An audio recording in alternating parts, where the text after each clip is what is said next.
I know. 3 straight days of this Lincoln Penny Hunt and Album Fill series videos, but I just can't help myself. This is episode 3, box number 3.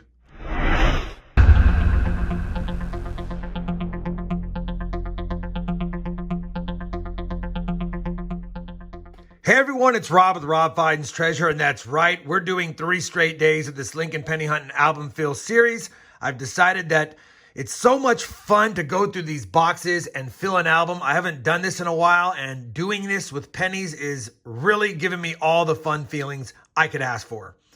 Since I'm doing this for 3 straight days, I hope none of you are getting bored of this series, but I want to get through these Connecticut boxes. As I mentioned earlier, I have 6 of them, and the first one was so great. The second one was pretty good. I'm excited to get into box 3.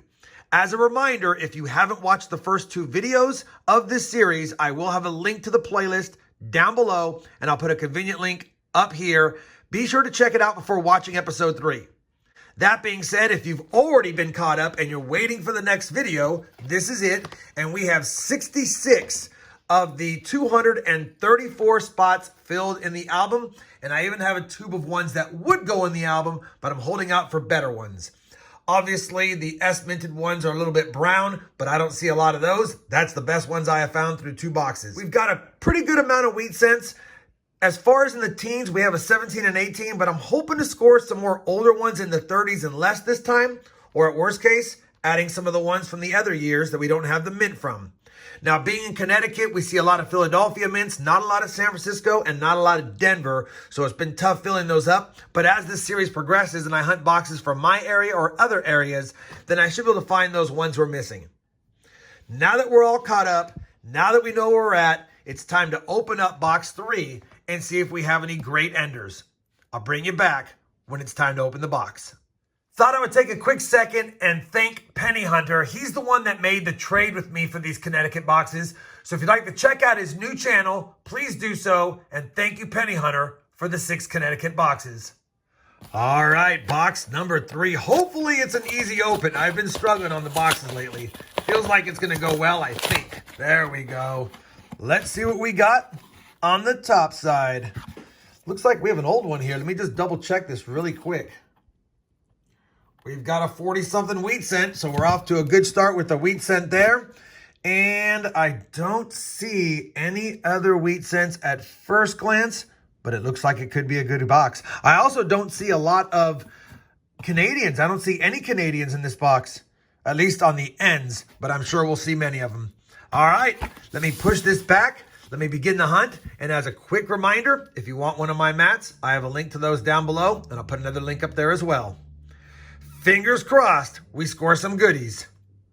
Let's get into roll 1 and see how this goes. Roll number 3, we have our first wheat cent found of box 3. And this one is a 1958 Denver. Think I might have that one, but gets us on the board early on. Roll 5, wheat cent number 2. 1942 Philly, which we have. Roll number 6, another wheat cent, another one that's a 1942 Philly. Wheat cent number 3. Roll 7, 4th wheat cent of the box. I think it's a 48, and it is 48 Philly. Roll number 9 is going to be a dandy. I just uncovered a wheat cent, and as I flatten down the roll, I see a second one and a third one. Let's go ahead and pluck them one at a time. The first one, wheat cent number 5, 1956 Philly. The second one, wheat cent number 6, 1941. I'll check that for the doubling. And wheat cent number 7, third of the roll, 53D, which we might need. While I have you here, let's put that under the scope. See if there's any doubling at the date, which I don't see. On Liberty, I don't see it. And on the motto, "In God We Trust." And I don't see it either. But 3 wheat cents in one roll, and now 7 through 9. Roll number 10, wheat cent number 8. Another 58D. Same roll, and we'll add the 9th wheat cent already. A 1944 Denver with pretty cool toning. And another Canadian. Roll 13 is going to have back-to-back wheat cents for number 10 and 11, and I didn't realize the first one. I saw the one behind it, but the corrosion made me miss it, and I was getting ready to grab the camera and noticed the front one was a wheat cent. So number 10 of the box, I think it's a 34. That might be a 1930. Or a 36. I think it's a 36. I will wipe it away and double check it. And wheat cent number 11 is going to be a 1952 Denver, which I think we have. Let me confirm that, and I'll bring you back. It's a 1936 Philly confirmed, and not the DDO. We'll take it, though. Oldest of the box. Roll 15, and we have a foreign, not a Canadian this time. It's a Bahamian coin. Got the starfish, 1 cent, Commonwealth of the Bahamas, 2001. Little different foreign to go along with the 5 Canadian so far, through 15 rolls. Roll 17, and we're going to have 2 more wheat cents. I see the one right here, so I flatten them down, and I think I see a second one back there. The first one's going to be a 1944 in relatively nice shape. That's wheat cent number 12. And lucky number 13 is going to be a 1954 Denver, and I don't think we had that for the album. Roll 18, wheat cent number 14. This one looks like it could be older, but it's a 46 Philly. Roll 20 is going to have that wheat cent ender, which will make 15, and I think it's a 45.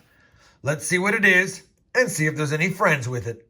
We'll get to the ender, but I think I see a couple of more. So wheat cent 15 is a 1945 Philly. And I think this one looks a little suspicious. It is a 1939 Philly. And for number 17, we've got a third one. 1956 Denver.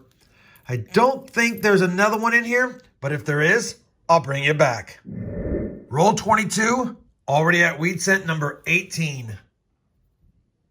1956 Philadelphia. Roll 25, the midpoint of the box, and halfway through the roll, we've got another wheat cent, just a 58 Philly, but 19 wheat cents, and assuming no more, we're on pace for 38. Same roll, and we're going to have wheat cent number 20 halfway through the box, 53 Denver. Make that 21 halfway through the box because we just found a 56 Denver as well. Roll 26, and we've officially tied our best box of this new Hunt and Fill series with wheat cent 22. It's a 57D. Roll 27, wheat cent 23, just a few coins in. And that's a 40 Philly. We might need that one, and I'll take it. Roll number 32, wheat cent number 24, another 1944. We're on roll 35, and I figured I'd do a reveal together. Hopefully it's a wheat cent, but as I was sliding them down, I noticed that one looks like an oldie. Let's see if wheat cent 25 is as old as it looks. 1920 Denver. I knew it looked old by the strike. Was praying it was a 20s or a teens, and it is, with a mint mark. Oldest find of the box, a nice find for number 25. Roll number 40, wheat cent 26 will be one we already have, another 1936 Philly, but let's see if it has that doubled date, which I don't see. Either way, 26 wheat cents now in the box. Can we hit 30? Same roll, and wheat cent 27 is a 1950 Philadelphia. We may need it. Roll 41, wheat cent 28, a 1957 Denver.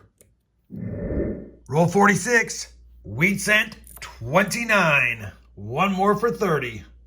It's another 1944. Roll 47 will give us wheat cent 30 of the box.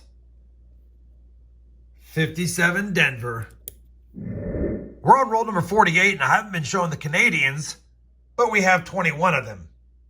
But I bring in for this one because when I grabbed the roll out of the box and flipped it around, our first King George VI cent found in the box is going to be another ender like box 1. Let's see what year it is and see if there's any other goodies in that roll. That King George VI ender,